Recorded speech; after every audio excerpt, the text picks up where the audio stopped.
Hennythemoor reported live from the liquor store. How's everybody doing today, man? So, hey, it's Monday. We still should be hung over from that NFL draft that happened over the weekend. I know I had to get we had to get drunk on the content together, man. It was a little rough. It was a little rough seeing some of the things that happened, some of the players taken, some of the decisions made. But we'll talk about a little bit about that. But I want to switch gears a little bit. We've been focusing on these draft picks. We've been saying like we don't like this guy, we don't like that guy. But it's all about team building. So we already looked at some of these draft picks that we had. We looked at the undrafted free agents. Now it's time to switch gears and talk about some of the people that are still available in free agency itself, right? Because there's more than one facet to team building. We had the draft. Now it's time to talk about some free agencies type stuff, because there is still a chance for the Dallas Cowboys to add more players that can come in and contribute to this team. So let's talk about it. But hey, Regina Green, what's good? Swain, NFZ, Stephen Harrison, what's good? What's good with y'all, man? Appreciate y'all for coming to the liquor store and showing love. Let's see who else is in here with me. Let me see. Stephen Harrison, Swain, Desmond Ironman. What's up with y'all, man? So hey, I need everybody to hit that like button, hit that share button. Let everybody know the liquor store is open for business. And remember, if you slap the shit out of an Eagles fan, you will get half off all items in the liquor store. So please use your discount while supplies last, man. We got Eagles tears, we got gin, we got him, we got whatever you need to make you sin. So come on in and let's get drunk with this Dallas Cowboys content, man.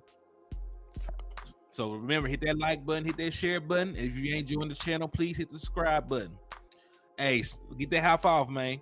Hey, also remember, we're doing a 2-for-1 on the jersey raffle. I'm running 2 raffles for a jersey, and $5 will get you entered into both. I'm doing a raffle on the 9th and a raffle on the 31st. So if you want to, double your chances of winning a Dallas Cowboys jersey, just send $5, $sign Hennythemoor. Now that we got the commercials and all the other shit out the way, let's get to our regular scheduled programming. So the Dallas Cowboys, it was really a mixed bag when it comes to the actual NFL draft itself. I was very high on the Monty Smith pick. I really, really, really liked getting the Marvian Overshown. I think he has a lot of upside, a lot of athletic ability. He's really a tweener with a safety background, but I like him. We already got guys like that on the team, so I could see the vision of him maybe one day taking over J. Ron Curse, right? So I liked him. I'm really also high on Deuce Vaughn, right? Especially for the value. Some people had a 4th round grade on him, 3rd round grade. We got him in the 6th round. So he was a very good value pick. And even though I think he was a bit of a reach, I think Fihoko, has some ability. I think he has some upside. Might even be a 3-tech for us down the line. So there are some players that I like. Craig said he loved the tight end. I don't really love the tight end, but we can agree to disagree. I think you feel that way for a certain reason. I'm sure you might have watched him, maybe have some insight on the dude that I don't. But I'm not really as high on him as everybody else. Not where he got picked at, because I think if it was reversed, if he was a 4th round pick or something like that, I would have felt better about getting him, because he did have a 4th round grade. Ended up getting drafted. He said, "I'm a Ohio State fan. Our running back room is so small, it's a joke." Yeah. So there are things, right? That's when I got a ride with Double R. He's parking. LOL. Hey, Double R, what's up with you, man? Thank you for tapping in. So there were some guys I liked in the draft. There's a lot of undrafted free agents I like. But let's talk about team needs still and see if we can actually address them in free agency. Because the draft has come and gone. We got who we got. I can't really sit here and harp on it like that anymore. We gotta just look forward.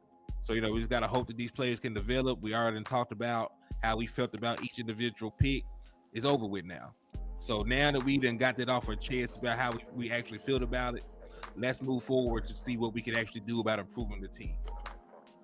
So there were some key areas the Dallas Cowboys had to address, to improve from last season. We all know that we were not really a good run-stopping defense.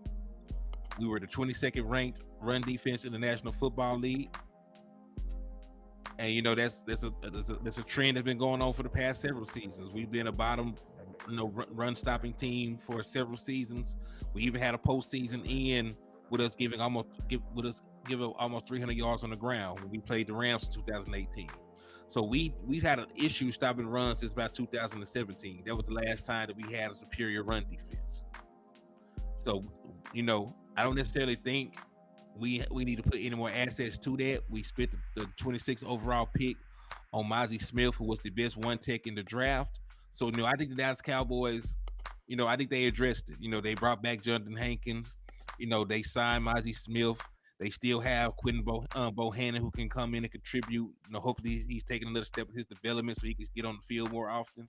So I think the Dallas Cowboys have done some things to improve the defensive line to help them stop the run. So I think that area of need they did address. However, an area of need I do not believe that they did address in the draft was the pass protection. I know a lot of teams, I know a lot of fans, wanted a guard or wanted a tackle, and that was for good reason. The Dallas Cowboys were the 28th ranked pass blocking team in the National Football League last season. The year before that, in 2021, they were the 23rd ranked pass blocking team in the National Football League. So in terms of keeping Dak Prescott protected, keeping him from getting hit, getting pressure, getting sacks, they did not really thrive at doing that.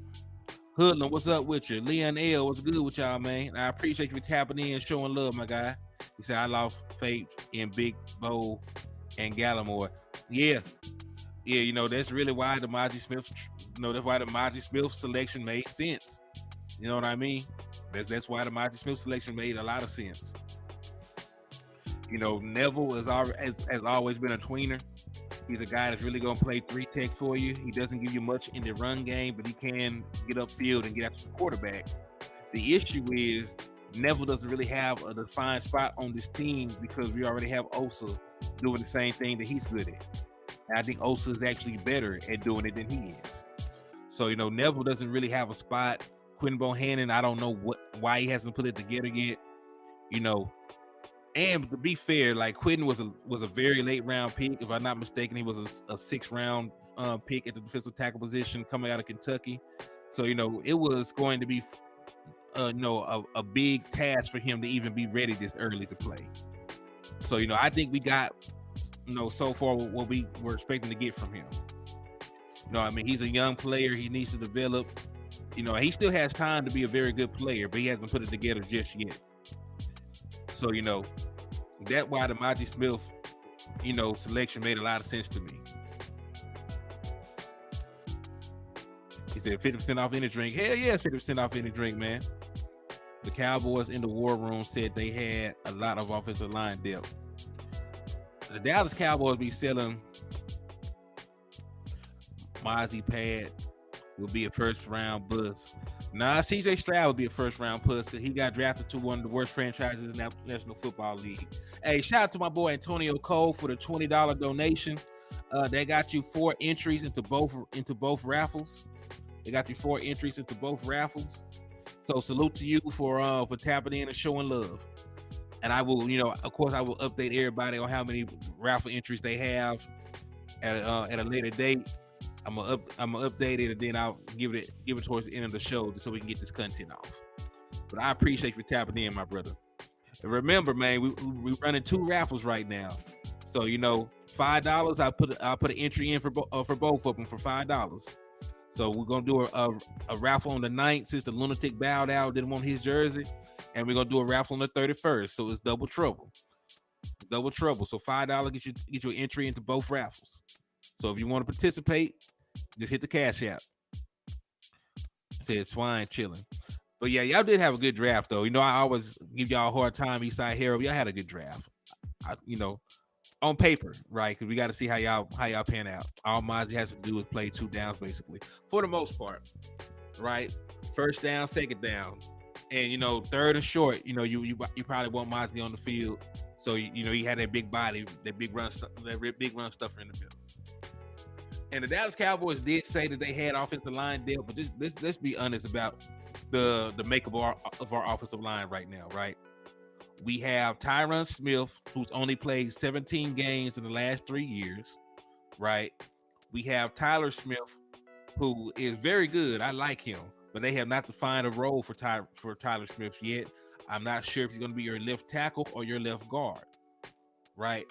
Then, on the flip side, you also have Terrence Steele, but Terrence Steele is coming off of an injury, and you only have him for 1 year. So, I don't really know the situation with Terrence Steele or, where they plan on playing him. He should be the starting right tackle, but they keep throwing around the idea of him being a swing. He said, I was confused with the 5th round secondary pick. How about you? Yeah, I don't know why they traded up for that boy. What are your expectations for the offense and defense post-draft? It's about the same as it was before. I still think we will have a very good offense. I think we have the personnel to have a top 10 offense. You still got CeeDee Lamb. You still got Brandon Cooks, Michael Gallup, Jalen Tolbert. Tony Pollard should be healthy. He was a Pro Bowl running back. You added a tight end, with the 58, with pick number 58. So, he better produce something for you. But, outside of that, you got Jake Ferguson and Hendershot. So you should have some adequate weapons. The issue, though, is the pass blocking. Will the pass protection hold up? Right? Will the pass protection hold up in the long run? That's going to be the issue. And, that's why we're going to look at some free agent offensive line players. We're going to start with left tackle, right? Because that's the one where we know where injury is more likely to happen if Tyron Smith's going to be the starter. I think Mozzie be solid for us and Overshown. Yeah, those are the two that I trust the most, mostly because of Dan Quinn. I like Overshown where we took him. I think I had Mozzie as the best run stopper in the draft, so I was really happy that we picked him up.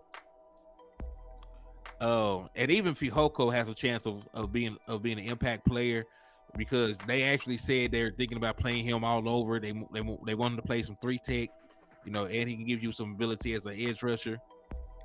So, I just think he was a reach. It really was like a round reach, but if you really like a guy, you're really high on a guy. I do understand the concept of taking him while you have the opportunity, right? Because if it was a player that I actually liked, right, I probably would not be sitting here, saying it was a reach. So it's all in about the players you like. I didn't really know the boy. There was some other guys on the board that I really liked, and the fact that he got taken probably around early, left a little bad taste in my mouth. But it is what it is. But let's take a look at some of these free agent tackles real quick. Let's take a look at some free agent tackles. But the Dallas Cowboys, listen, they passed on a chance to get Osiris Torrance, who never gave up a sack in his collegiate career. So, obviously they didn't want to guard. They passed up on Anton Harrison, who is a tackle. So maybe the Dallas Cowboys feel secure with the offensive line. They shouldn't, but it is what it is. So let's take a look at some of these free agent offensive line players. I'm finna share my screen, and we're up and running. So this is the free agency tracker, and these are the available 7 left tackles out there. Taylor Lewin, who we looked at before, he made 3 consecutive Pro Bowl selections some years ago, but he has dealt with a bunch of injuries. Donovan Smith, not really a good player, just to be honest with you. Eric Fisher used to be an amazing player, but he has, fallen off of a cliff as he's aged. He got drafted in the number 1 overall in 2013, the first play off the board. He was a starter on the Kansas City Chiefs when they won the Super Bowl. But, his play has drastically declined. Jason Peters, as we know, He had a cup of coffee with us last year. Solid player, solid veteran, but he's very old. I don't even know if he wants to play football next off season. Then you got a guy named Dakota Dozier. Don't really know much about him.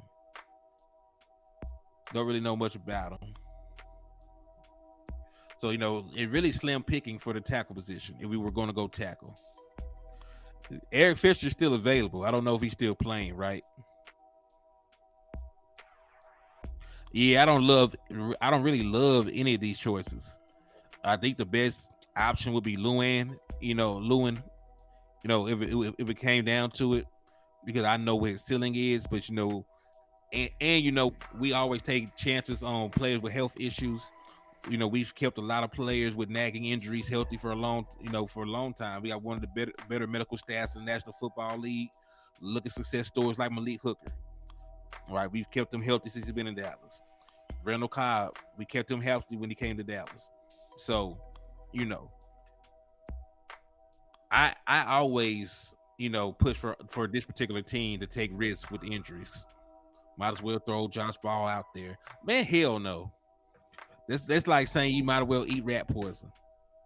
Like, I know that's gonna kill me, throwing Josh Ball out there. Nah. Like, listen, I'm willing to give people chances, but he has not shown me anything. He was getting his ass towed up by guys that work at UPS right now to this day. Got his ass towed loose in preseason by guys that are truck drivers, PE teachers, position coaches. Now they went back to their alma mater to coach because they couldn't make the NFL. That who was tearing his ass up in preseason. So don't do that to your team. If like Dak Prescott just got injured last year, like Josh Ball is a turnstile. Do not put that man out there. Do not put that man out there under any circumstances. For real though, man. Like Josh Ball just ain't it, man. He just ain't it. But yeah, when you just take a look at the free agent left tackles available, and we all knew, left tackle is a premium position. If you're on the market right now, either you're old as dirt, you're not very good, or you have a long injury history. Right? So good left tackles, they're all on teams. There's not, many top level left tackles. They don't grow on trees. They're similar to quarterbacks in that respect. Quarterbacks and left tackles, if you're available right now, either you're not that good, you're old as dirt, or you have injury history. So left tackle is going to be a no. We can't really improve that spot. There's not really any depth there. So I foresee for the Dallas Cowboys, your starting left tackle is either going to be Tyron Smith or Tyler Smith, depending on which way the Dallas Cowboys want to go. Realistically, you already restructured Tyron Smith and incentivized him playing. So I would push for them to start Tyron Smith, and let Tyler Smith be your left guard, because that was the projected starting lineup before Tyron Smith got hurt during the preseason. During training camp. Right. So we know for a fact, just by looking at what we looked at, there are not any left tackles that are going to come in here and save us. Right. So let's take a look at guards. Let's see if we have any more luck at guard.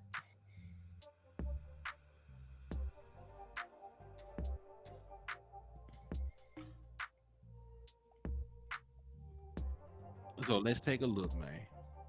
So this right here is the list of guards. And as you see, there is a laundry list of available guards. A laundry list of them. Now, are they good is the question.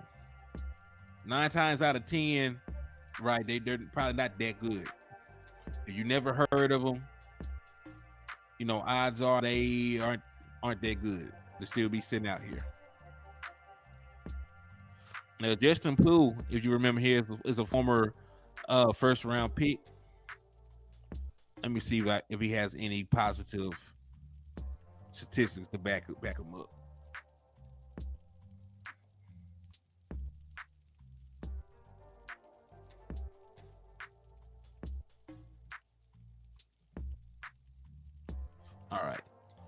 So Justin Poole, even though he was a first round pick back in 2019, he's never made a Pro Bowl selection or All Pro selection. However, he has played 119 of 120 games that he was available for. So, issue though, he is coming off of an ACL injury that ended his season. He got hurt week 6 of last year, so he is in the same boat as a guy like Terrence Steele at this point. Are there any free agent quarterbacks that could push Cooper Rush for the backup role? Yes, I actually got a controversial take, and I'm gonna get to that in a little bit, Leon. So I actually got a controversial take. But Justin Pugh, like, you needed depth. I think he would be a better player than the boy we got from the Jets. You know, just going by their production, just by going by what he's done over the course of his career, I think Justin Poole is a better guard than Idoma, how you say his name. And at his age, with the injury that he's coming off of, I don't think you would have to pay him much. The issue would be, though, is he healthy? If he's healthy enough to play, then I would take a flyer on him. It wouldn't really cost you much money to bring him onto the team. Matter of fact, let's take a look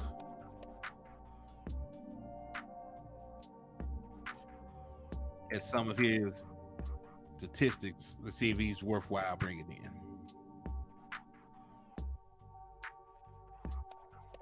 But remember, just because he's a former first round pick does not mean he'll be playing like one. There is a reason he is sitting out there.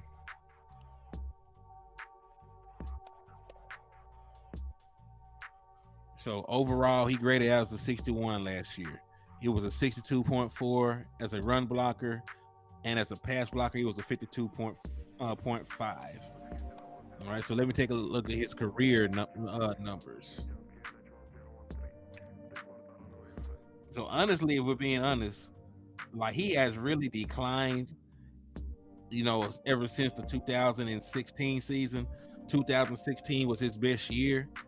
He started off 75. He finished out these his grades year to year: a 75, a 70, a 78, an 81. So he started his career, his first 4 years were very good. These last couple of seasons, though, a 64, a 53, a 66, a 64, a 65, and now last year, 61. So his level of play, if you're just judging it by these ratings, has definitely declined year to year. But, it is what it is. You could say, he's actually played a little bit better. His first 4 years in the NFL, he gave up 5, 10, 11, 12, 13, 14, 15. The first 4 years in the NFL, he gave up 15 sacks. And, these previous 2, 3, 4, 5, these last 6 years, he only given up 9. So, in terms of pass protection, you could say based on that he's played better, but the grades don't support that. But, the only qualifier for me to be interested in a guy is to be better than the guys that I already have. Justin Pugh is a better swing guard than the boy we picked up from New York. The boy we picked up from the Jets, he's better than him. So, that's enough for me to take a flyer on him. I don't necessarily think he's going to save my season. I don't think there's any free agent that can save my season at this point, how late in the game it is. But he's definitely somebody that can come in and add some depth to your offensive line room. And he will be quality depth at that. They will push some of these other guys off of a cliff if they're not careful. So now that we got that out the way, because I don't want to go through the rest of these guards. They're all around the same. They're all either old, washed up, declining. It's free agency. Like, it's free agency post-draft. It's a wasteland. it's a wasteland. So we're just going by some of the better available guys. Jason Pugh would probably be one of the better available guards out there right now. But to go to what my boy Leon L was talking about, he asked the question. He asked, "Are there any free agent quarterbacks that could push Cooper Rush for that backup role?" Yes, there are, and what I'm going to say is going to be a little controversial. A little controversial. So let me get this pulled up.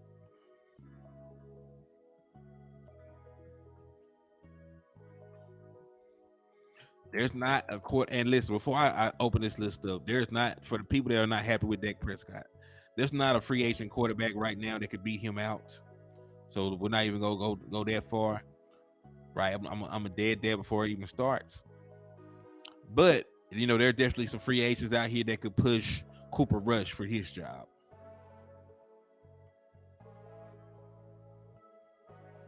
And I'm finna go ahead and share the screen with y'all.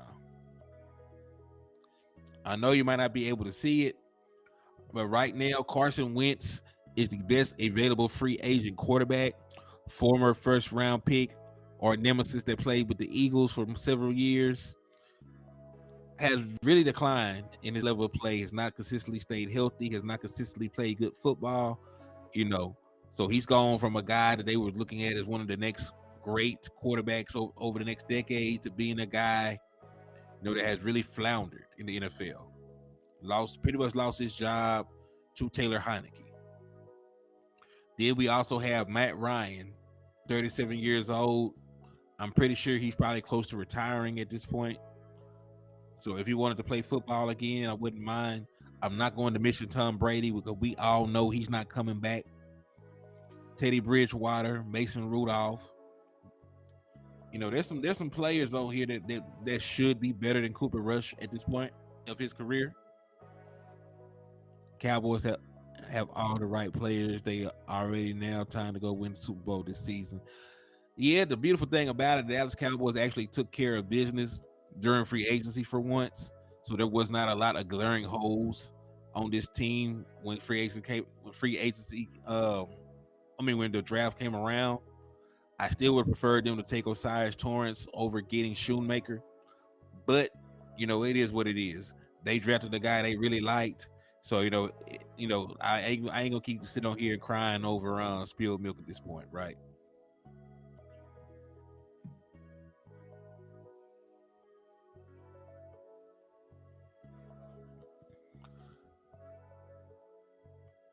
So yeah.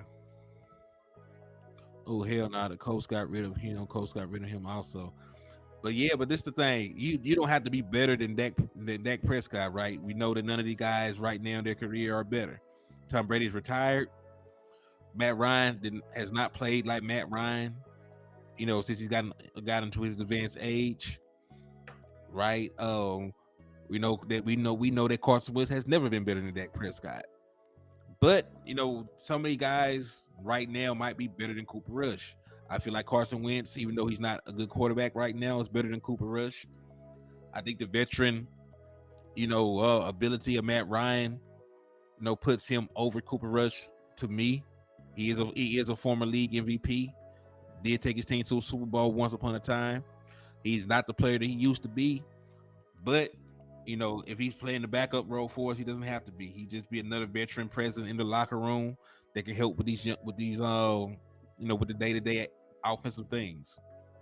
He could be another locker room leader, another calming voice, a guy that's seen a lot of playoff action, a guy that played in the Super Bowl, a guy that's familiar with Dan Quinn defense. So he'd be a scout team player if it came to that.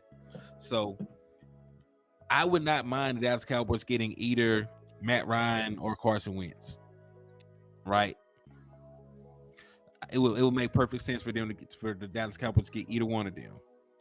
Because even though you pay Cooper Rush, the backup quarterback position was one I was eyeing as a upgradable position. And listen, Cooper Rush played very admirably in the absence of Dak Prescott, but he still completed under 60% of his passes. He still only threw 5 touchdowns, and he still threw 3 interceptions, right, in that short time frame. So I really do think that we can improve our backup quarterback position. Regina Green says she liked Matty Ice. I like Matty Ice too. So he gets a lot of flack for not ever winning a championship, but I think he's a very good pro. I think he's a very seasoned veteran that can come in and do wonders in the backup position.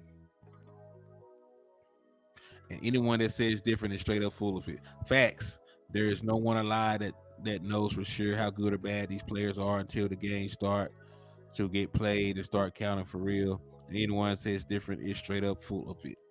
And listen, that is at the end of the day the truth of the matter. So what we're talking about initial reaction to drafts and whether we like picks or not is based on the prior research that we did on these guys to prepare for the draft. It's based on what they did in the NCAA. It's based on scouting reports. It's based on analytics. It's based on things that have not really come to fruition yet, right? So we have no idea really if we hit on this draft.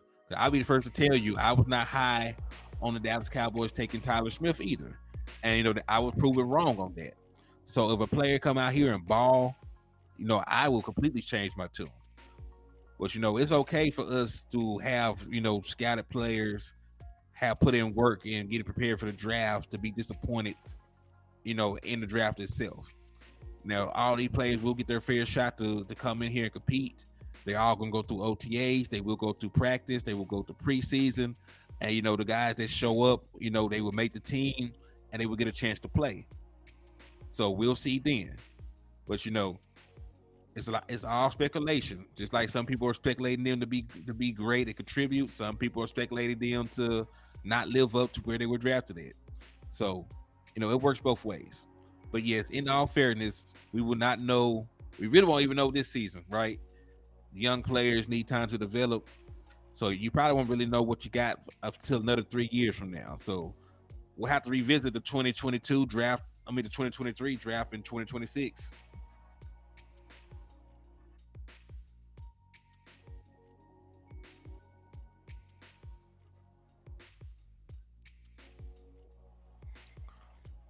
If he has protection, he's excellent. Yeah, and that's really the reason why.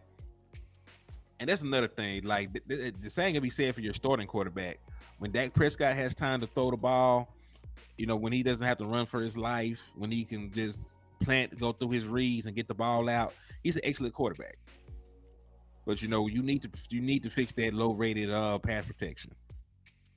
So what's up, Henny? My hand is still sore from the last few days, but I still slapped 3 Eagles before stopping in. Hey man, you got to get at least a free ball off of that. Salute to my boy Neil Favre for coming into the liquor store and showing love, man. Hey, but everybody in here, please go ahead and hit that share button. Share it to at least 6 groups. We're going for championship number 6. Let everybody know the liquor store is open for business, man. So let everybody know so they can tap in and get drunk on this content with us, man. And I appreciate all y'all for tapping in and showing love to the channel. So yeah, so definitely we're talking about available free agents. There's not really any help you can get at left tackle, right? I don't think anybody can really realistically beat out Tyler Smith if he was out there, or beat out Tyron Smith. So left tackle is pretty much a wash. And then left guard, I think the only guy worth taking a look at is Justin Pugh, just based on what I looked at right there. But you definitely can improve your backup quarterback position. And think about it like this: the Dallas Cowboys did not draft any young quarterback to be an heir apparent to Dak Prescott. They didn't take anybody. Most of the guys they were infatuated with, of course, left the board early. A lot of the guys that I like for him, like Dorian Thompson-Robinson, got picked. Malik Cunningham got picked up as an undrafted free agent by a different team. So like they got wiped out at the backup quarterback spot. And realistically, the Dallas Cowboys, they did pay Cooper Rush, so I do understand why they stood pat. But I still believe it's an upgradable position. So if they wanted to upgrade the backup quarterback position, there are free agent quarterbacks that are better than Cooper Rush right now. Carson Wentz, Matt Ryan. I would take a flyer out on them boards if they wanted to come to Dallas. So with that said, let's look at the most important free agent out there. This is the most important free agent to me. That the Dallas Cowboys need to sign this man. They need to sign him expeditiously. So they totally suck, just being honest. My dad is a season ticket holder for the Colts, so I won a couple of games. Oh, wow. Hey, Dallas Law 43, what's good with you, my guy? Thank you for tapping in and showing love to the liquor store, man. Hey, make sure you hit that like button and that share button on your way in, my brother. Let everybody know the liquor store is open for business and that we still slapping the shit out of Eagle fans and drinking tears. Also, everybody that's late coming in, the raffle is still going on. It's a 2-for-1 special. If you send $5, you get entered into 2 raffles. There's one on the 9th, and there's one on the 9th, and then there's one on the 31st. So if you want to double your chances of winning a Dallas Cowboy jersey, then send $5 to $Hennythemoor. All right, I see my boy Chris Wilson showing love to the liquor store. I appreciate you, my brother. Richard Berry, what's good with you, man? Thank you for tapping in and showing love to the channel, my guy.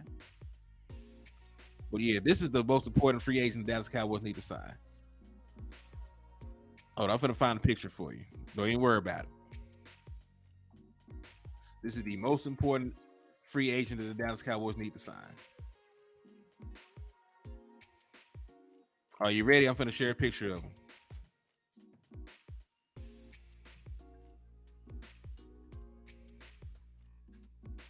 Well, I'm gonna share some pictures of him. Here he goes.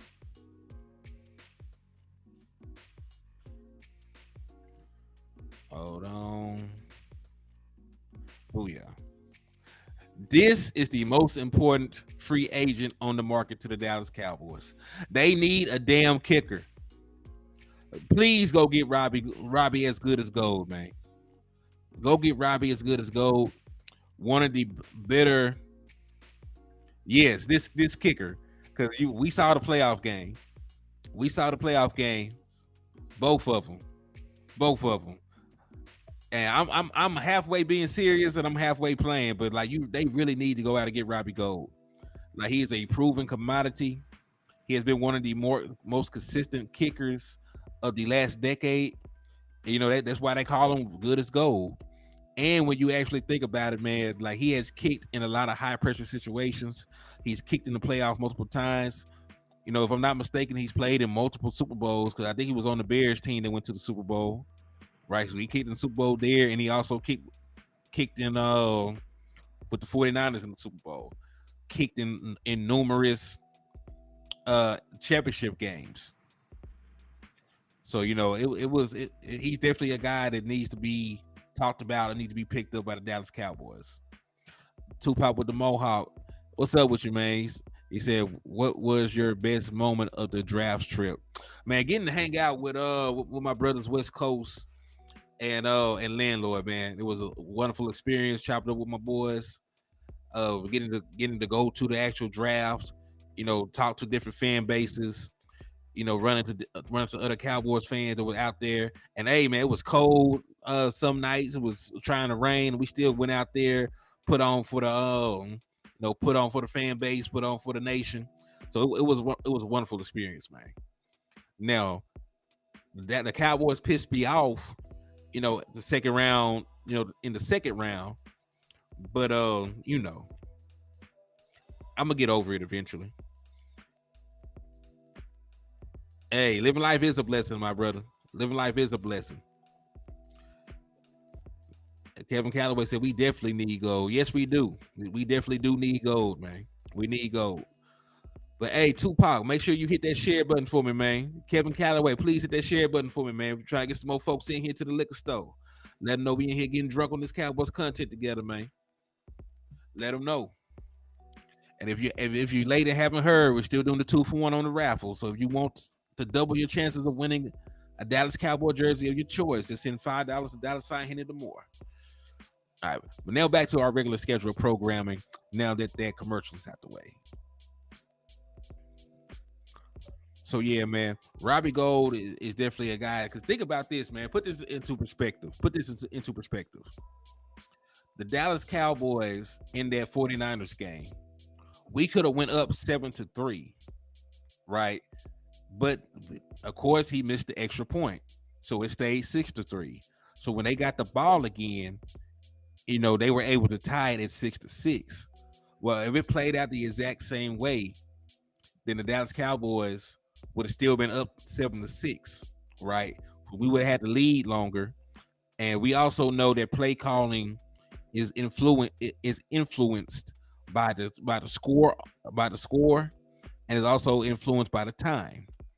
So the the game actually could have went totally different, just based on that one extra point that was missed. You don't call the same plays that you call being up as you do being tied. You know what I mean? So maybe the Dallas Cowboys are more conservative down there in the goal line, and they run the ball and get the first down instead of going empty and throwing it. Maybe we play conservative and kick the field goal and go up 4, right? Maybe we go up 11 to maybe we go up 10-6, instead of the turnover happening and going down 9-6, right? Like there's a bunch of different variables that play out, but it all stems from having a missed extra point. You left points on the field. It changed the dynamic of the game. It changed the play calling. It changed a lot of things. So that's one of the reasons you really need to get a kicker in here. You think Aviante Collins gets a shot this season, left guard maybe? Ain't no telling. Listen, we're talking about him earning it. In my eyes, he's earned it. He's outplayed Josh Ball. Every time I've seen Aviante Collins, he has outplayed Josh Ball. May it be preseason, may it be practice. He has completely outplayed Josh Ball. So, the fact that he has not gotten a chance up to this point is really damning on the Cowboys. Like, I don't know what they're seeing. I don't know what they like.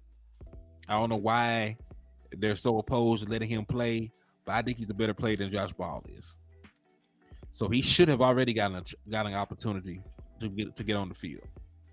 He should have already got an opportunity. He hasn't though, but it is what it is. Yeah, I hope so, but we all know how that happens.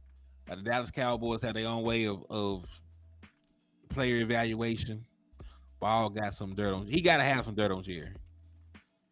He got to know where one of his other baby mamas is. Well, he got to know what the location, what his secret baby mamas or something. Because there ain't no way this man should still have a job with the Dallas Cowboys based on how he's played. He is not that good.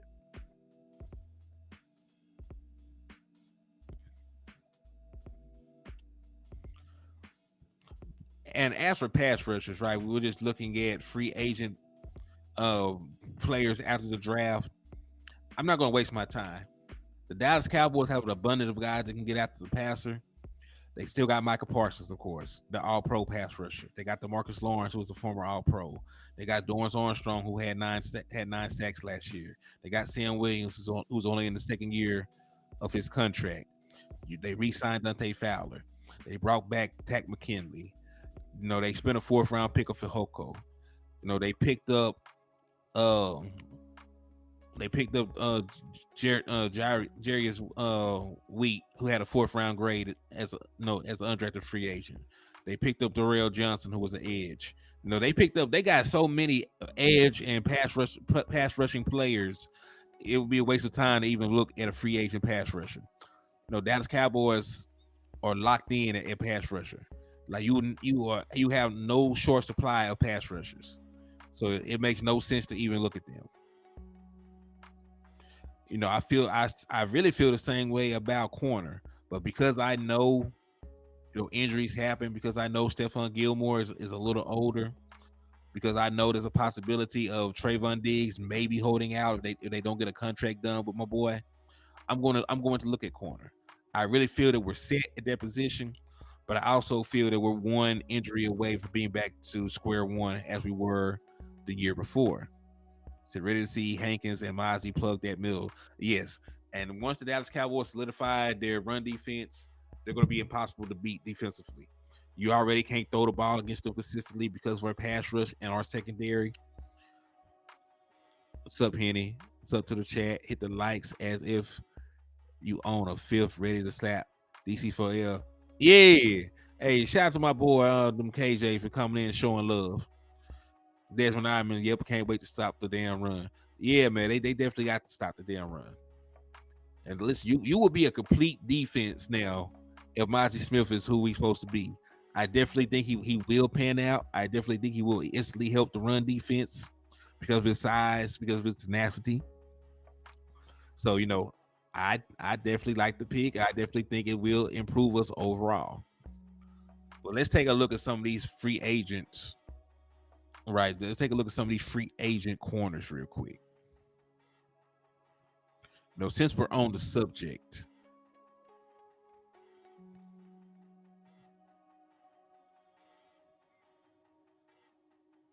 All right, let's see.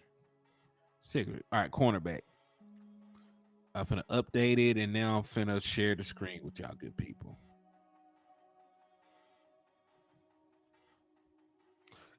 Hey, that boy do look like Mark Henry, don't you? He said, "My bad, typing on the fifth." Hey, drunk typing is always good, man.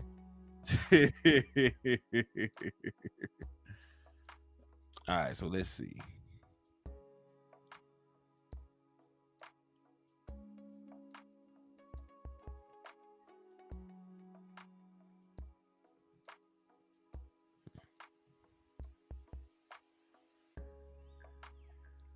So, if you can see what I see, I'm not going to even count Byron Jones because he already announced his retirement.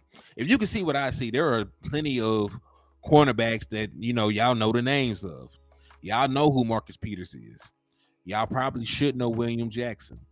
You probably should know Shaquille Griffin and Bradley Roby, Ronald Darby. Our dearly departed Anthony Brown, Eli Apple, Kyle Fuller, Rock Ya-Sin, Trey Flowers, Logan Ryan. Like there's a Casey Hayward. There's a ton of available cornerback that at least have a name. Not all of them are the same players that they used to be. Not all of them, are improvements. But if you're in a pinch, right? If something happens, if Trayvon Diggs decides to hold out and you're desperate to bring a cornerback in, or if, let me knock on wood, if Stephon Gilmore doesn't stay healthy, I'm gonna keep knocking on wood. You have options, right? But we know what happened when Anthony Brown went down last year. There was a revolving door at the cornerback 2 position. So as of now, there is plenty of cornerback depth on the open market. Marcus Peters, right? He's a very physical guy. He's been getting burnt recently, right? Giving up 10 touchdowns in the last 2 seasons. I'm not going to overlook that. But he is a veteran. He is a former first round pick. He got playoff experience. If you get desperate, you can take a flyer on him. Shaquille Griffin, you can take a flyer on him. Eli Apple, even though he is not the player, one of the best players in the world or anything like that. He is definitely a guy who has playoff experience at least, right? He played in the Super Bowl, played in multiple playoff games. So he may not be the world best corner, but if anything were to happen, he would be available for you.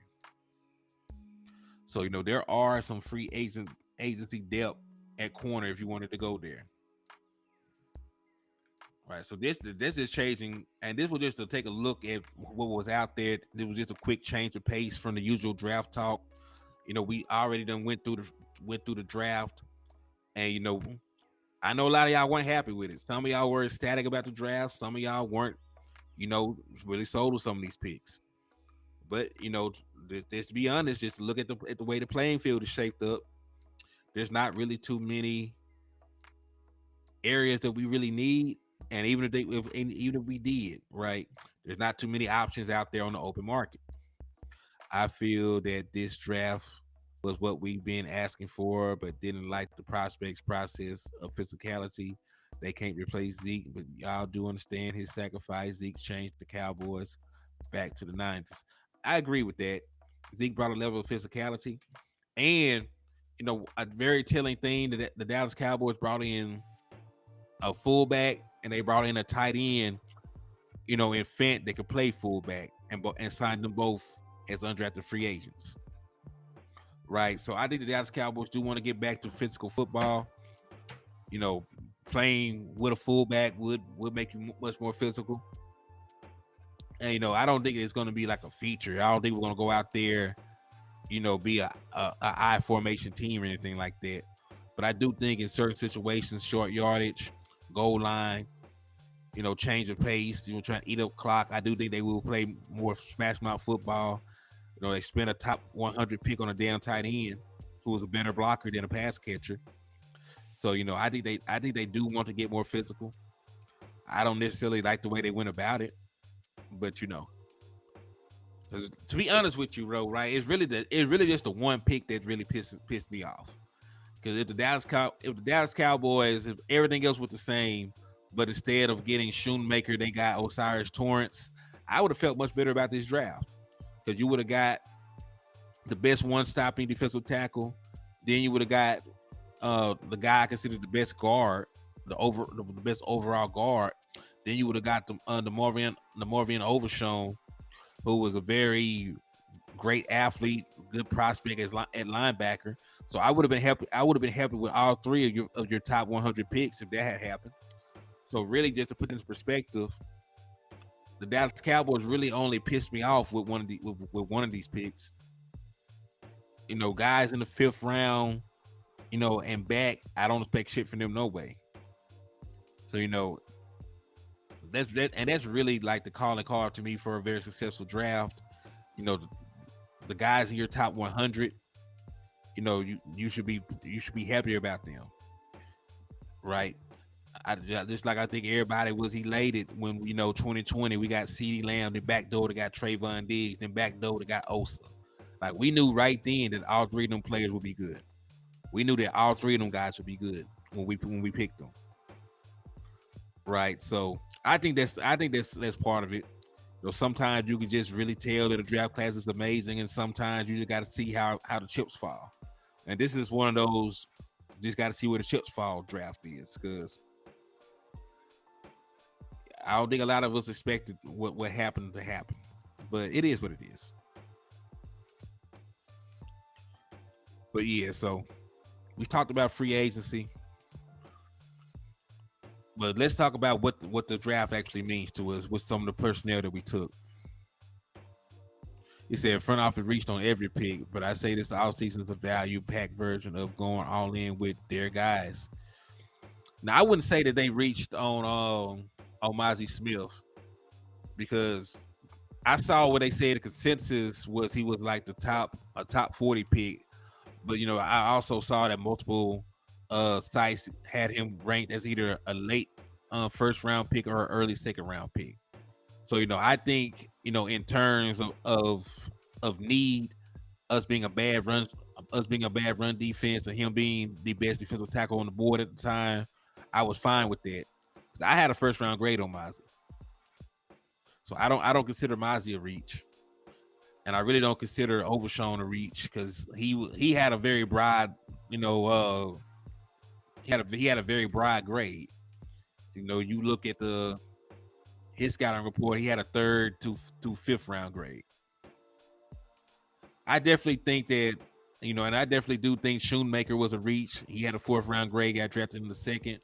I definitely believe Fihoko was a reach. He had a 5th round grade that got picked in the 4th.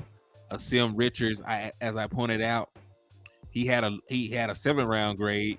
Matter of fact, TJ Bass, the offensive lineman we got from Oregon, was actually rated higher than Assam, and we got TJ Bass as an undrafted free agent, and we actually went out with a 5th round pick and got Assam based on, I guess, projection, upside, whatever.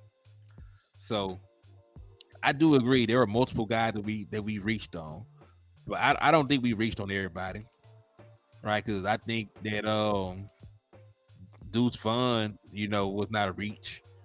Late round pick, had like a fourth round grade, got him in the sixth. So I think we got good value with him.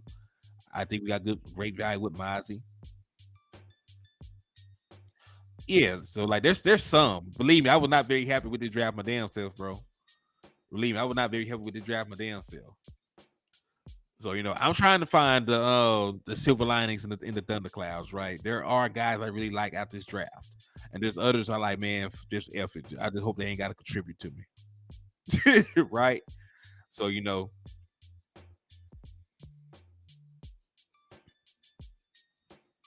So yeah. So I think Overshawn, Mozzie, Bass, and Vaughn would be the four that I'm fine with.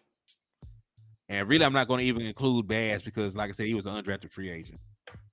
So, like, out of the guys that we drafted, you're right. There's only about 3 of them that I feel like that wasn't a reach. We had 7 picks, so let's tell you how I actually feel about the draft. But I'm going to be more positive. Yeah, I think the front office betting on Tolbert too. That's why they waited so late to address wide receiver. They went out and got Brandon Cooks. They retained Michael Gallup, restructured him to make his cap hit more palpable.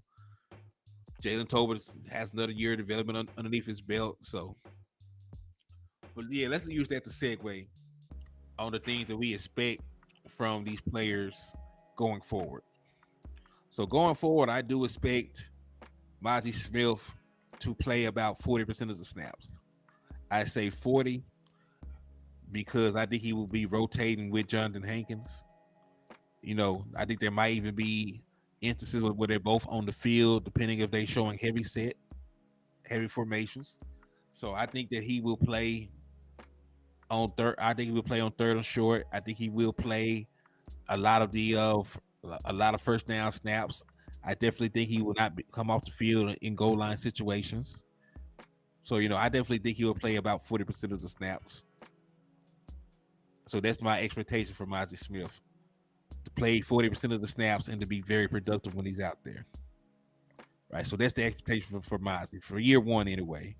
And then, next year, the expectation should be for him to be the full-time one tech. Jonathan Hankins won't be here. He should be the full-time one tech. He should be ready to go next year. Now, as for pick number 2, that is where I really don't know. Because honestly, he was your second pick. You would hope for him to be ready to start. But the odds of him actually beating out Jake Ferguson are slim to none. Realistically, I don't see him beating out Jake Ferguson year one. So what he should be trying to do is to at least be the third tight end. He should be trying to beat out McKeon. They might make it easy on him and just, push McKeon to the side. But, at the bare minimum, he should at least be the third tight end. Running back by committee, do you agree?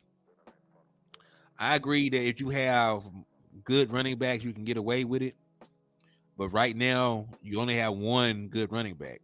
Tony Pollard is a Pro Bowler, but he is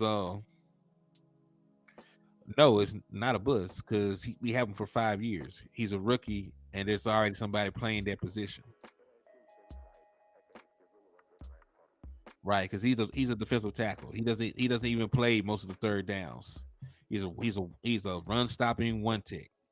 So odds are he's not going to be on the field for third downs or obvious passing situations.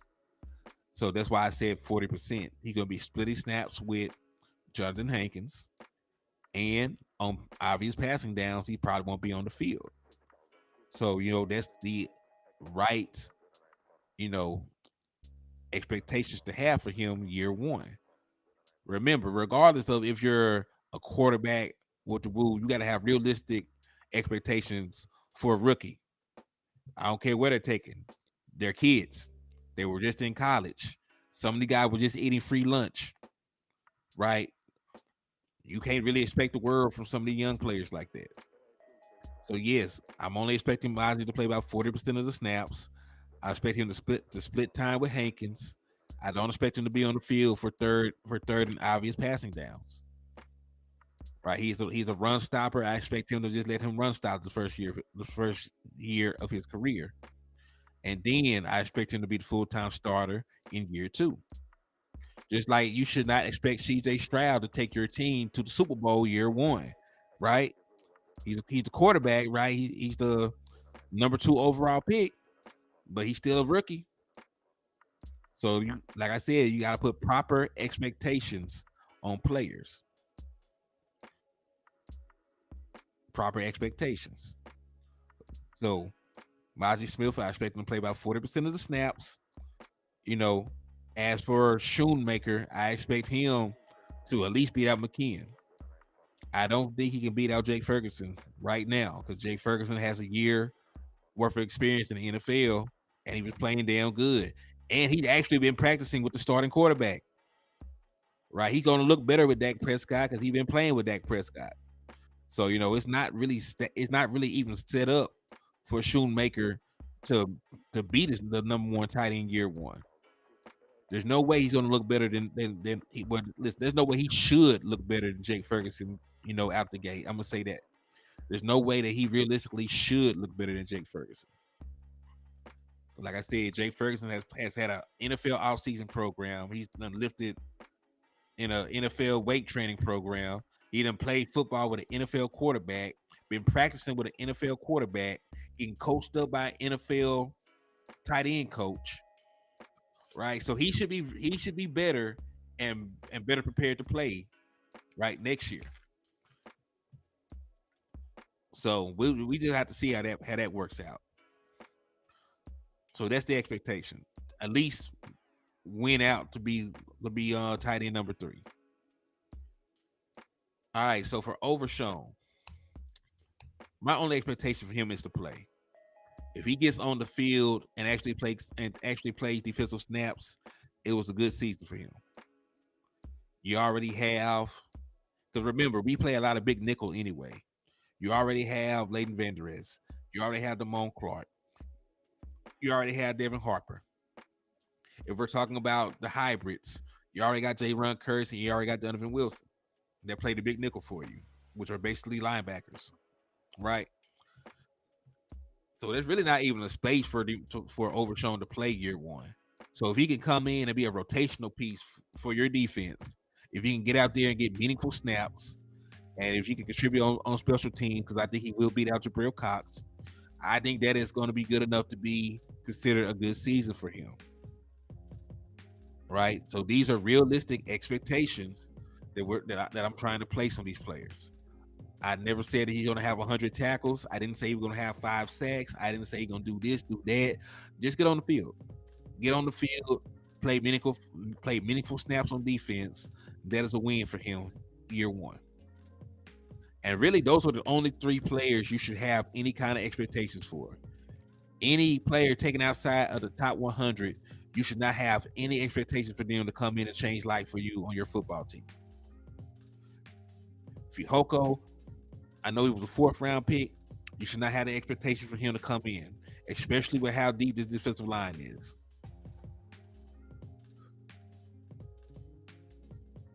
You say, I do. What's your expectations? Because the only guy I see that even has a possibility of starting year 1 is Mozzie. Like there's a possibility he might beat out Hankins for the starting 1-tech job. Right, based on his youth, his high motor, where they drafted him at, he might beat him out to be the starting 1. And even then, he only gonna play about 50% of the snaps. Because I still think it will be 1-tech by committee. I think it will be a rotation of defensive tackles to keep them fresh. And I don't foresee him playing on a lot of obvious passing downs. So which players do you have expectations for? Matter of fact, I should reword this. What are your expectations for the players, them KJs? I'm curious, my brother. And this is a safe place. I never say that it's what you said is crazy or anything like that. I just want your honest opinion. So yeah, so like those are really the only 3 players I had expectations for. And even the expectations I have for them are not astronomical. I'm not asking Mozzie Smith to have 10 sacks. I'm not asking him to have 20 tackles for losses. I'm not asking him to be the best defensive tackle in the National Football League.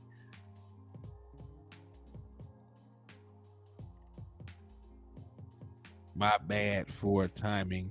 Only expected to produce is first rounds and starters. Oh yeah. No, you good. You good. I think we're on the same page then. I think we're on the same page. Because Mozzie Smith should be the only guy with the expectation to start, you know, and that's really it. Everybody else, the expectation for Schottenheimer should be to beat out McKeon, right? That should be the only expectation, to be the third wide receiver, to be the third tight end, so you can run 13 personnel. Overshown, the only expectation for him should be to try and make we'll be trying to make the to get on the to get some snaps on the defense. I don't know why it's so hard for me to talk. Mozzie and Shun will have the most snaps out of this class. Yeah, I believe so. And listen, Shun, I still don't think he'll be the starter. At least not year one. It's not even fair to expect him to be the starter. Big Blood Cowboys for life. What's up with you, man? Thank you for tapping in and showing love to the liquor store, my guy. I need everybody coming in to hit that share button, man. Let them know that the liquor store is open for business and how we rocking, man. Let them know we ain't here getting drunk on the content, slapping the shit out of Eagles fans and talking that good talk.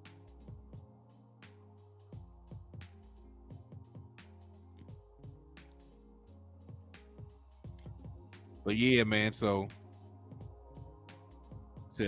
Overshown and Vaughn, I expect Mozzie heavy rotation by week 8 before Big Hank, but with Big O. Okay. Overshown and Vaughn. I really got to see what the Dallas Cowboys' vision for Vaughn is. Are they going to let Vaughn be a return guy too? Are they going to let? Does Vaughn have a realistic shot of winning the running back 2 job? Are they going to lean towards Malik Davis because of his size? I got to see how that plays out. And as for Overshown, like because I think he's like a tweener. Like even though he's listed as a linebacker, he has a safety background. He really plays the role that Jay Ron Curse already plays for you. And when you're talking about linebackers, you already have Leighton Vander Esch, who they just paid, so he's going to pay, so he's going to play. So that's really going to be the trend in Dallas. If they're paid, they play. So you can pencil Leighton Vander Esch in as a starter. I think they really like Damone Clark, so I think he's ahead of him right now in their minds. You know, they like Devin Harper too. So, you know, I definitely think Overshown is going to beat out Jabril Cox. I definitely think he'll at least get a chance to play on practice squad. On special teams right now. I do think he'll play special teams right now. And, you know, the goal should be just to get on the field. Just get on the field, take some meaningful snaps on the defense. But I don't really know what the role for Vaughn would be. And then for Overshown, I don't know who he can beat out year one. Besides Jabril Cox. I think he's already in the doghouse. He's already in the doghouse, so that won't be nothing to beat his ass.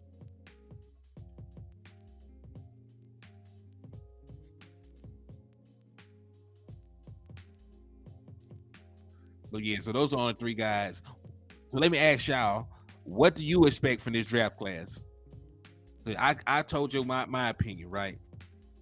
But what is y'all opinion? What do you expect year one, right? 2023 season. What do you expect from each and every one of these guys? Has Mozzie endurance ever been questioned? I know his motor was, but I hope he worked with Duke. Well, this is the thing. Like he has a high motor for a 330-pound guy. It's just that, you know, when you're 330 pounds, even when you're in shape, you know what I'm saying, you get tired. So I don't think that his endurance or his motor is in question. You know, I think that's actually one of the things, and they mentioned in his scouting report that they liked about him, his tenacity. So, you know, I don't think that would be an issue.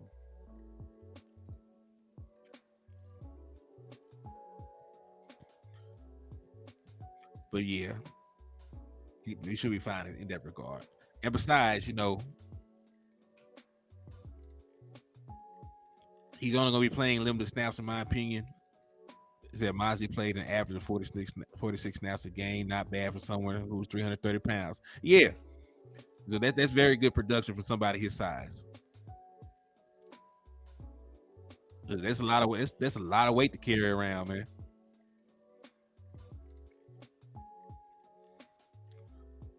But yeah, I think Mozzie is fine in that regard.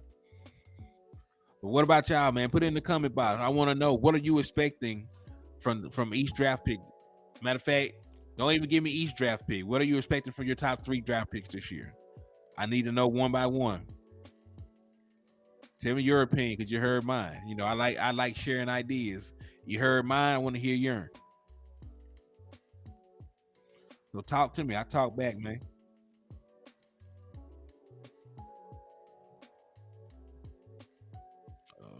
And I'm sharing it to a couple more platforms. Nothing really. They're trying to get a little more help to get to the Super Bowl. And that's honest. Because realistically, they're all kids. Right? They're all young. They're all young kids. So you know, you can't really expect to get, you know, all pro production year one for most of the guys. Mozzie needs to just stand there and anchor for this season, be a roadblock. I agree. And that's all I expect from him. I expect him to help my run defense improve immediately. That's all I need from him. I don't need you to sack the quarterback. I don't need you to get interceptions, or I don't need you to bat the ball down. Just eat up blocks so my linebackers can look good. Like, you would know Mozzie Smith had a good season if Leighton Vander Esch makes an All-Pro team or a Pro Bowl selection.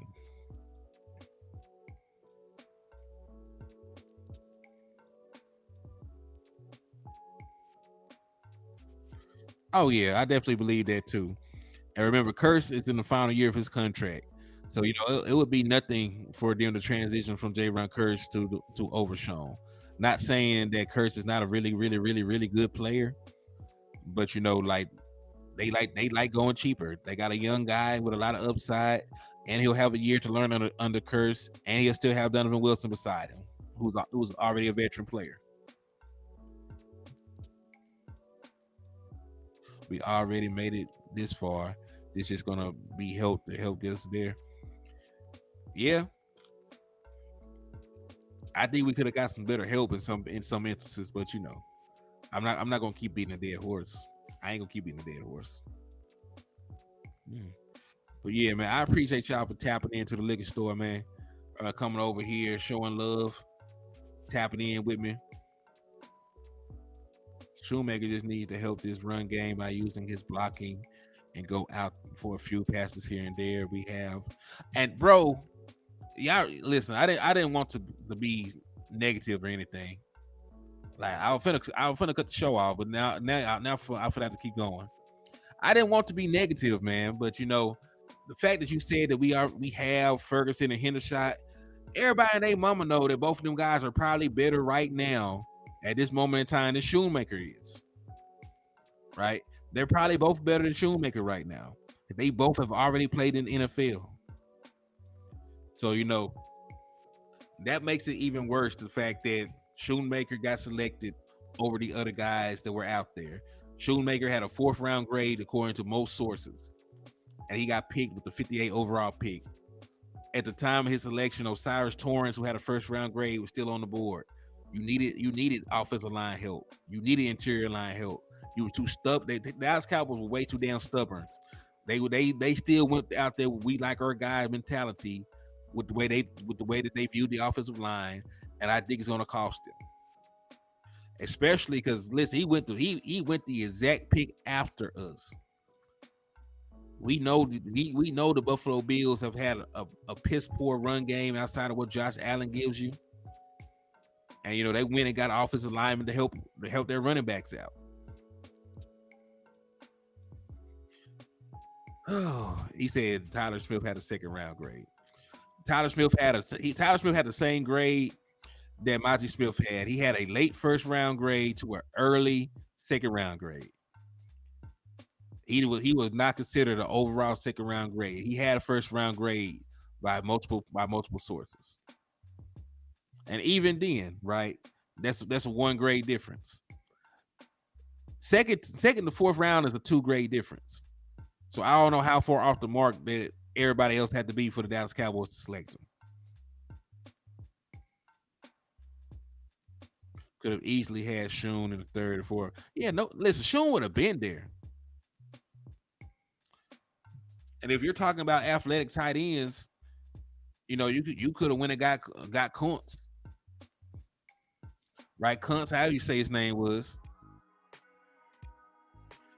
Coach Moore put me on him.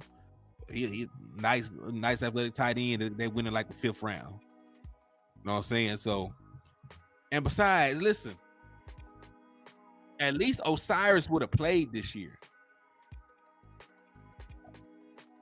Like, I don't think it's realistic that this boy is going to beat out Ferguson. Yeah, Shun would have been there. I feel that Shun would have been there. And listen, we took him in the second round like we needed a damn. We didn't need no damn tight end.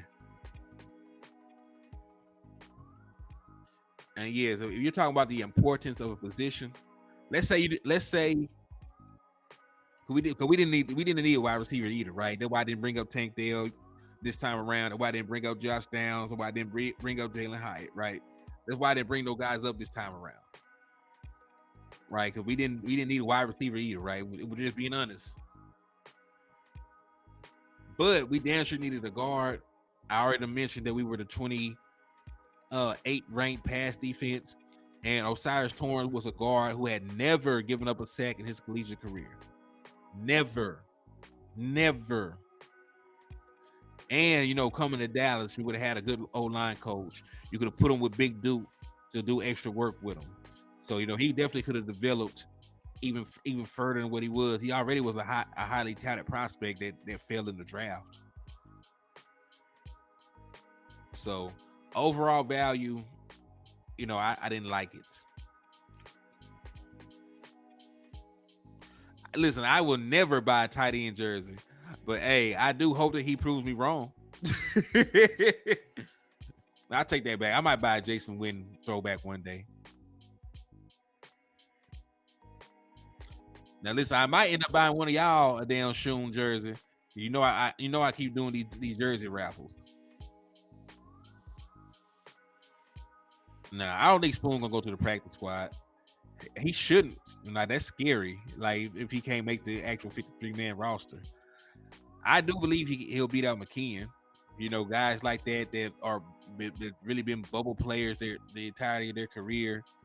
You bring in a highly touted prospect in their eyes, right? They spent their 58 overall pick on him. I think McKeon get pushed off the cliff. So I think McKeon is the guy that gets the short end of the stick and ends up on the practice squad. I just do. Dallas Cowboys think way too highly of this kid, so I don't think McKeon even stands a chance to make it. Exactly. I would love for Shun to prove me wrong, because if Shun goes out here and he's like a top level tight end immediately, he has like a 700-yard season or something like that, then like shit. Like, I'll be happy as hell with that. That means that we got a very dynamic weapon that can contribute to us. I don't foresee that, but if that happens, then like, yeah, I was completely wrong about it. Matter of fact, if Shoemaker goes out there and has like a 700 yards, 7 touchdown season or something like that out the gate, I will trust Will McClay to draft a damn kicker in the first round if that shit happen. Like, I will not even question anything that Will McClay ever does again. If he goes out there year one and goes crazy.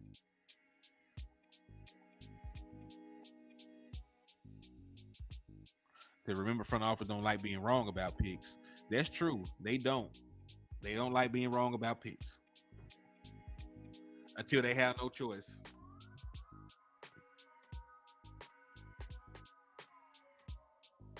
And I pray Schoon get a gold jacket as a Cowboy. Yeah. Like, listen, we want nothing but for these boys to be successful.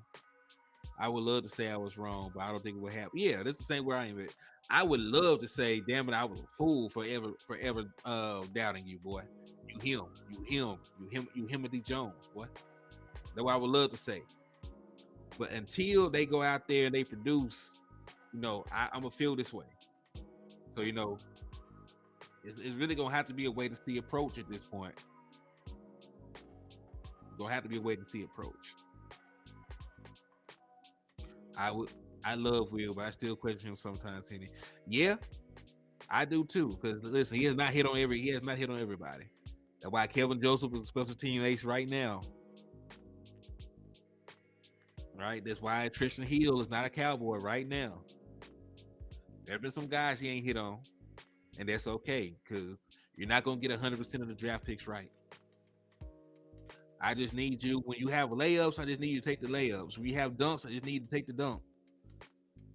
No, I mean, there were some other players there I thought would have been layups in this offense, and based on the needs that we have. So, that's why I feel this way right now. June might prove me wrong, but time will tell.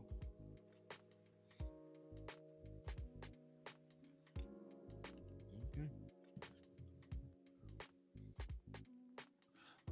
All right, well, I'm gonna do one last call. If you want to enter the draft for a while, I'm still on live. Said nah, but he high 80-ish. Yeah, he hit more times than not. He hit more times than not, really. If you're just looking at the overall draft picks. My opinion, Cowboys did really good this offseason. I think we had a good offseason still. Because you improved your wide receiver 2 position with Brandon Cooks. You improved the cornerback 2 position with Stephon Gilmore. You improved your run defense by getting Monty Smith in the draft. So you really covered a lot of bases in this offseason.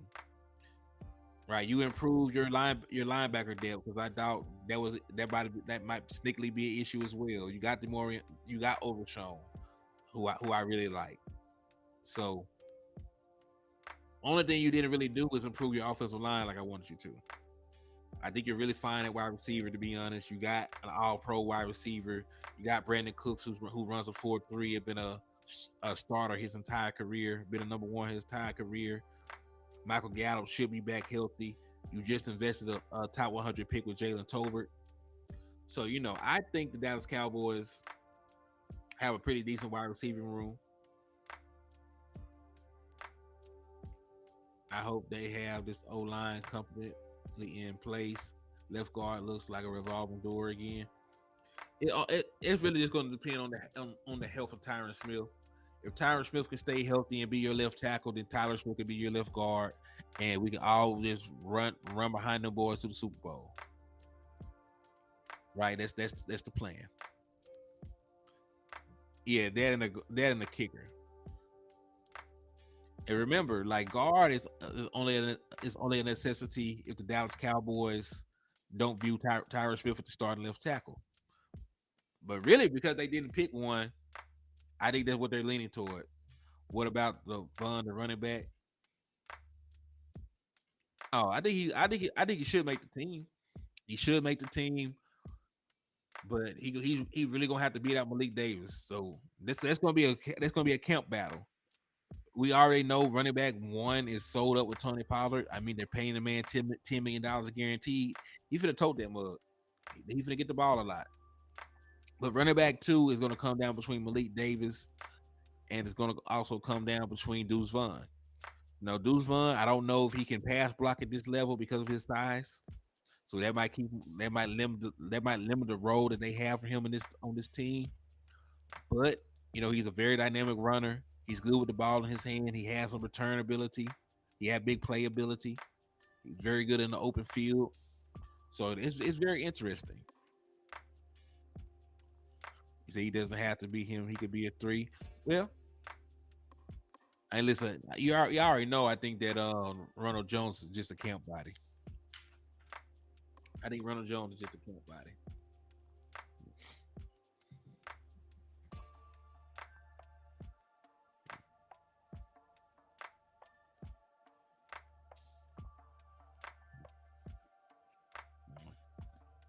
And the other running back, yeah, They really actually got some decent running back depth when you look at it. It may not be the best running back depth in the world, right? But they got Tony Pollard, they got Vaughn, they got Malik Davis, they got Rico Dial, they got Ronald Jones. So going into camp, they got enough running back bodies like Lindsey from the Broncos type. Yeah. The only thing I would ask, just don't ask him to pass block. Third down, just make sure you're out there running a route. Make sure he's just out there running a route. I don't want him trying to pass block a 300-pound defensive end at his size. You know what I mean? Or a blitzing linebacker. I don't want him, taking on those challenges. So we don't have a bell cow, no. But I think they set it up right in that. I think they set it up like that. I really think. And listen, we are moving toward the West Coast offense. Your running back is going to be out there catching passes a lot more often than they are, trying to run for it on short yardage.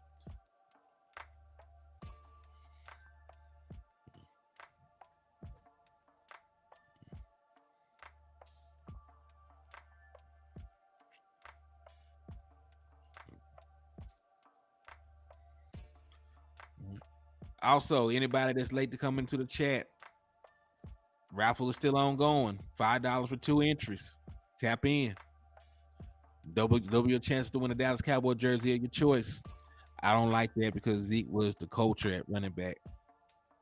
Yeah, but I guess they moved away from it. And I really don't see them giving Tony Pollard the kind of carry that they gave Zeke either. I think Tony Pollard will have a good season. I think he will have over 1,000 yards. But I do think that it will still be running back by committee like it was really last year. So, they both, got the ball a lot. Yeah, everybody please hit that like button, hit that share button if you have not already. It says Zeke coming back as the backup center. We don't ever need to see that shit again. They really did my dog dirty. I hate that the last play of Ezekiel Elliott's Cowboy career.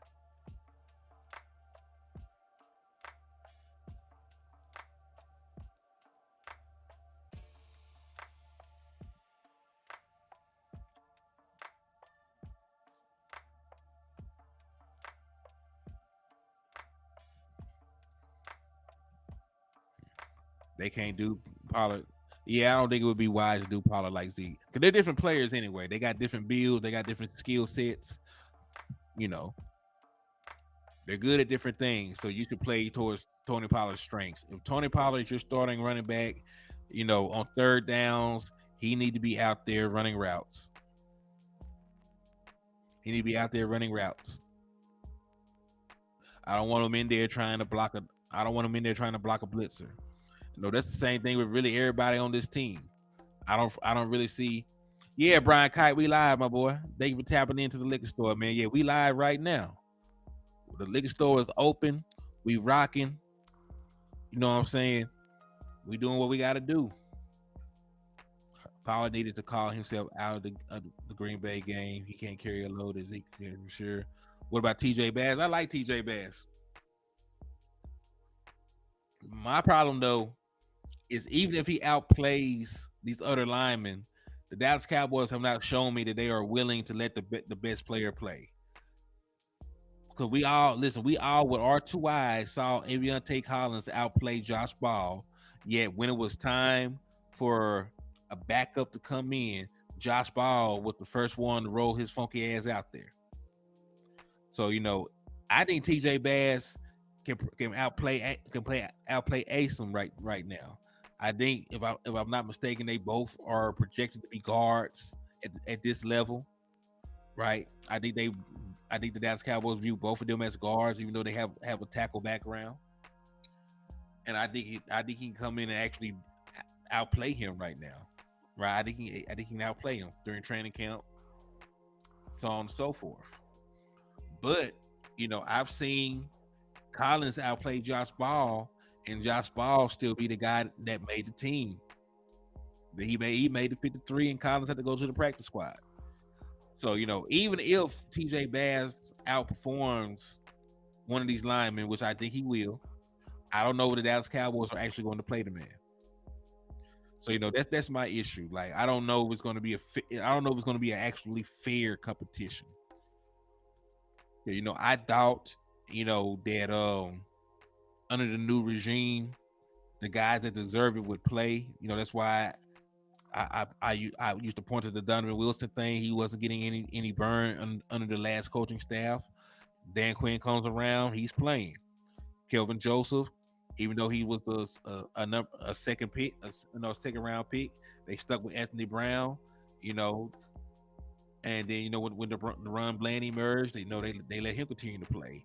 So there were instances of guys performing in practice preseason and getting more playing time, right? But that has not been the case with the offensive line. So that's why I have my reservations about that. And listen, I believe that Joe, they like the guy they drafted, and Collins is the stepchild, right? He's the redheaded stepchild, and they try and Jones be treating the guy they drafted, like they're their firstborn son. It's not fair, but that's how they be rocking most of the time.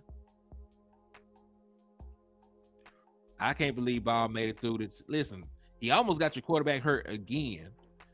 Because he let him get blown up in the Houston game.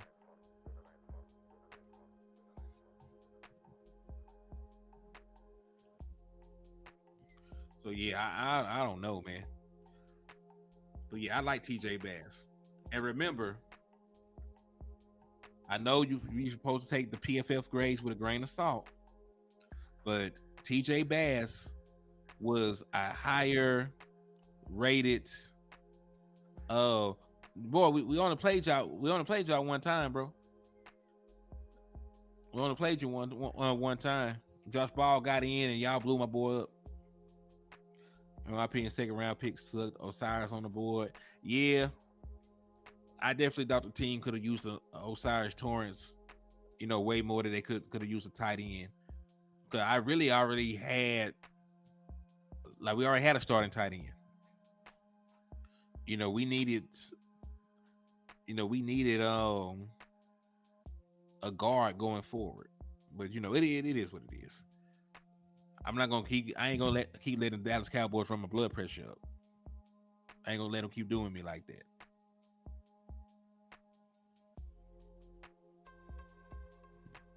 We'll see.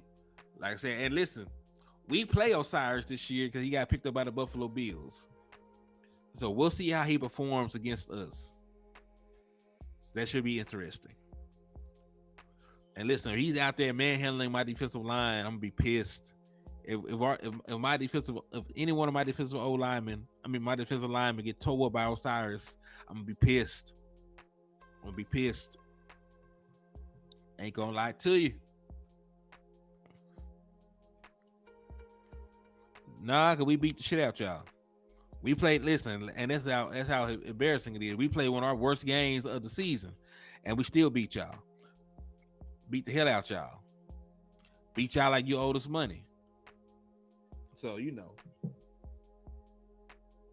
it's all good, Lee side. I know you're happy that your team is going to be relevant for a couple of months, and that's all they're going to be relevant for. Because the moment y'all lose y'all first game, nobody's going to care again. It'll be like business as usual for the Houston Texans.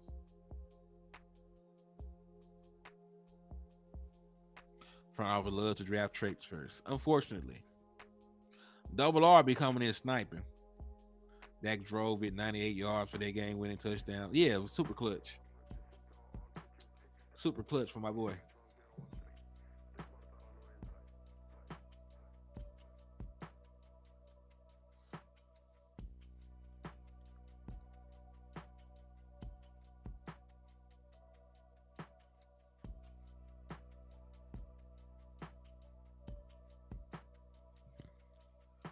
Regina Green. Yeah. Hey, Double R, you were quick on the switch on that one, my boy. You got Eastside out of there real quick, didn't you? Avila was more athletic, but he wasn't unmoving. I know, Big O.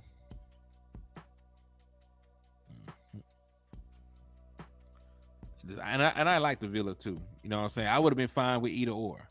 I would have been fine with Osiris Torrance. I would have been fine with a Villa. I know a Villa was out the board, I believe, at the time, so Osiris Torrance made sense. Hey, I know Double R. All right, but I am finna depart from y'all though, man. I appreciate y'all for tapping into the liquor store and showing some love. I've been on here for an hour and a half, giving y'all that premium Cowboys content we can get drunk on together. I need everybody to continue to hit that like button on the way out, continue to hit that share button. And if you ain't already joined the channel, please hit the subscribe button. We'll be going live in the liquor store, getting drunk on Eagles tears for a very long time. Also, the raffle is still open. If you want to participate to support the channel and get you a chance to win a Dallas Cowboy jersey of your choice, hit the Cash App with $5 at $Hennythemoor to participate. So I appreciate y'all for everything. I always tell y'all to drink and drive responsibly. But if you see an Eagles fan in the middle of the road, you have my permission to run their goofy ass over. They probably was in the road eating shit anyway. So thank y'all. I appreciate y'all for everything. God bless. And I will see y'all again soon. Peace.